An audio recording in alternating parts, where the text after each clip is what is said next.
দেখেন বিষয়টা নিয়ে যে দৃষ্টিভঙ্গিতে দেখেন, আমার কাছে মনে হচ্ছে এটা প্ল্যান সি। প্ল্যান এ হচ্ছে বৈষম্য বিরোধী, প্ল্যান বি হচ্ছে জাতীয় নাগরিক কমিটি, প্ল্যান সি হচ্ছে এই টিমটা। আজকের দিনে খুবই চাঞ্চল্যকর যে খবরটা গণমাধ্যমে ঘুরে বেড়াচ্ছে, অনেকে কিন্তু শুধুমাত্র হেডিং দেখেই বিষয়টা নিয়ে একরকম চিন্তা ভাবনা করছেন, কিন্তু ভেতরের খবরে একদম শেষে দুইটা লাইন আছে।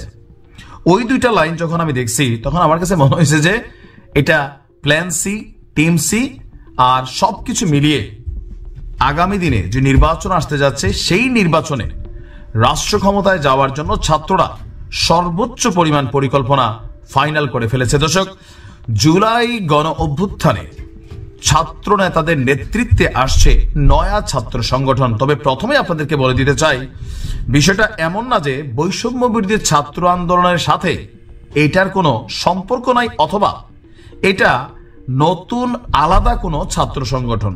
অনেকেই ভাইবা নিছেন যে তাদের মধ্যে ঝগড়াঝাটি হয়েছে, যেহেতু এই কমিটির পদ নিয়ে আমরা দেখছি যে এখানে একটা গতকালকে থেকে ভিন্ন ভিন্ন ফেসবুকে যার যার অনুসারী, সার্জিসের অনুসারী, বাকেরের অনুসারী, তারপরে যে যারাই আছেন তাদের অনুসারীরা আলাদা আলাদা স্ট্যাটাস দিচ্ছেন। বাট এইটা হচ্ছে আলাদা খেলা। খেলাটা কি?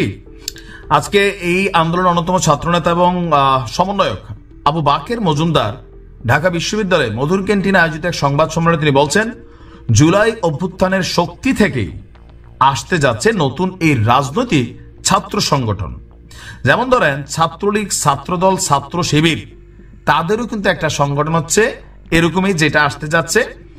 আর তাদের বক্তব্য, তাদের সংগঠনটি কোনো মূল দলের সাথে সম্পৃক্ত থাকবে না, এগুলা বলার জন্য বলা। আর এখানে ছাত্র শিবিরের একটা বড় কানেক্টিভিটি আছে, এটা তারা হাইড অ্যান্ড সিক যে খেলাটা, এটারও কিন্তু একটা অংশ এখানে কানেক্টেড হবে। তাদের বক্তব্য হচ্ছে জুলাই আন্দোলনে মানুষ যে রায় দিয়েছে সেটি এই সংগঠনের ভিত্তি। মূল থিম হবে স্টুডেন্ট ফার্স্ট, বাংলাদেশ ফার্স্ট। এটাতে হবে কি, বাংলাদেশে মূলধারার যে রাজনৈতিক শক্তিগুলোর সাব পার্ট আছে ছাত্র শক্তি হিসেবে, ছাত্রদল, ছাত্রলীগ, ছাত্র শিবির, তো এই বৈষম্য বিরোধীরা কলেজ ক্যান্টিনে বা কলেজ ক্যাম্পাসে এরা তো আলাদা আলাদা। এখন এদের বাহিরে আরেকটা টিম তৈরি হবে যারা কলেজগুলোকে, বিশ্ববিদ্যালয়গুলোকেও নিয়ন্ত্রণ করবে। এখানে বলা হচ্ছে বৈষম্য বিরোধী ছাত্র আন্দোলনের সাথে এটির কোনো সম্পর্ক নেই। তারপর হচ্ছে নয়া ছাত্র সংগঠনটি স্বতন্ত্র হবে। আমরাও এটা বিশ্বাস করি না, কারণ সম্পর্ক নাই বললেই তো হয় না ভাই, আমরা বুঝি সম্পর্কটা কোথায় আছে। বাকেরের বক্তব্য যে এই আন্দোলনে বিভিন্ন মতাদর্শের লোকজন অংশ নিয়েছে, এখনো আছে। উদাহরণস্বরূপ তারা বলছে ছাত্রদল, ছাত্র শিবির, ছাত্র শক্তি, বাম, ডান, ইসলামী শিক্ষার্থী অনেকেই ছিল। তো জুলাই আগস্ট পরবর্তী যার যার যে জায়গা, ওই জায়গাগুলোতে ফিরে গেছে। বাট এর পরেও অনেক ছাত্রছাত্রী রয়ে গেছে যারা আসলে কোনো সংগঠনের সাথে কানেক্টেড না।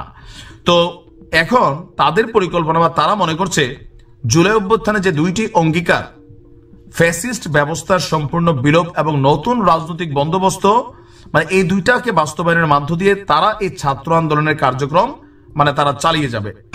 একই সাথে একটি মতাদর্শ অনুসরণ করে, বিশেষ করে আমরা যদি দেখি যে জুলাই অভ্যুত্থানকারীদের মধ্যে যারা আরো সফিস্টিকেটেড ভিশনারি পলিটিক্স করতে চায়, ভবিষ্যতে পরিচ্ছন্ন রাজনীতি করতে চায়, তারাই এই ছাত্র সংগঠনটার উদ্যোগ নিয়েছে।